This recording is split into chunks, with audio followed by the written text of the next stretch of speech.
Praise lord. దేవుని నామమునకు మహిమ కలుగునుగాక. సర్వాధికారి సర్వోన్నతుడైన యేసయ్య నామం పేరిట మీ అందరికీ ప్రత్యేకమైన వందనాలు తెలియజేస్తూ ఉన్నాను. ప్రార్థన. సర్వలోక సృష్టికర్త నీకు స్తోత్రాలు. ఈ ఉదయకాల సమయాన్ని ప్రభువా ఈ వాక్యము ద్వారా ఆదరించబడగలిగే కృప దయచేయండి. తోడై ఉండండి.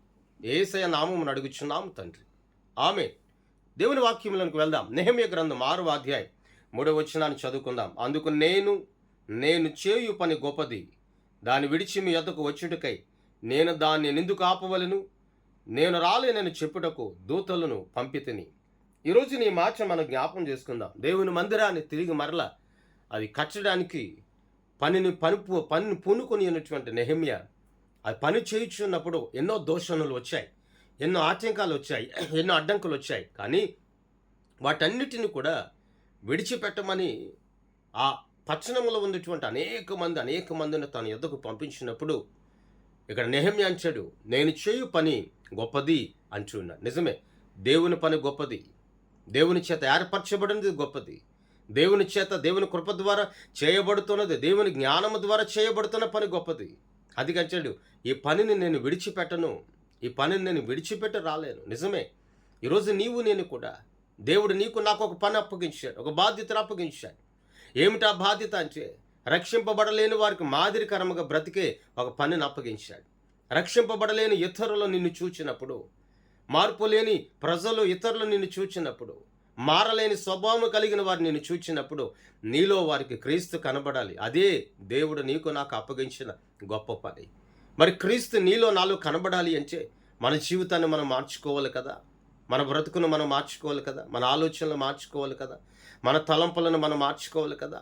నేటి దినాల్లో చాలామంది మారలేని బుద్ధి కలిగి, మారలేని భక్తి కలిగి, మారలేని ఆలోచన కలిగి, మారలేని తెలివి కలిగి, లోకం మీద ఆధారపడుట, ఆచారాల మీద ఆధారపడుట, మూఢనమ్మకాల మీద ఆధారపడుట, వీటిని బట్టి నడిపించబడుతూ ఉన్నారు. సొంత రక్షకుడైన యేసుక్రీస్తు ప్రభుల వారి యొక్క మహిమను అనుభవించుటకు, ఆయన సన్నిధిలో నిత్యము నిలిచి ఉండే యొక్క శక్తిని అనుభవించుటకు ఏ మనుషుడు కూడా సిద్ధమైనటువంటి మనసు కలిగి నడిపించబడలేకపోతున్నాడు. ప్రియ దైవ జనాంగమా, దేవుని స్తుతించుచున్న నీవు, దేవుని ఆరాధించుచున్న నీవు సంసిద్ధమైన మనసు కలిగి ఉన్నావా? సంసిద్ధమైన ఆలోచన కలిగి ఉన్నావా? నీవు చేయించిన పనిలో ఎన్నో దోషాలు ఎదురై ఉండొచ్చు, ఎన్నో కష్టాలు ఎదురై ఉండొచ్చు, ఎన్నో శ్రమలు ఎదురై ఉండొచ్చు, ఎన్నో ఆవేదనలు ఎదురై ఉండొచ్చు, ఎన్నో దుఃఖాలు ఎదురై ఉండొచ్చు. మరి వాటి వైపు చూస్తున్నావా? వద్దు, దేవుని వైపు చూడు. నెహెమ్యా అంటాడు, నేను చేయు పని గొప్పది, ఆ పనిని నేను విడిచిపెట్టలేను. నిజమే, దేవుణ్ణి నిలబెట్టినటువంటి దానిని నువ్వు జాగ్రత్తగా నువ్వు కాపాడుకోవాలి. దేనినైతే ఈ లోక సంబంధమైన దాన్ని నీ హృదయంలో ఉంచుకొని, దేని మీదైతే నీ తలంపునుంచుకొని, దేని మీదైతే నీ ఆలోచన ఉంచుకొని నువ్వు నడిపించబడుతున్నావో ఆ ఆలోచన తలంపులు ఆత్మీయంగా నేను ఎదగనేవు.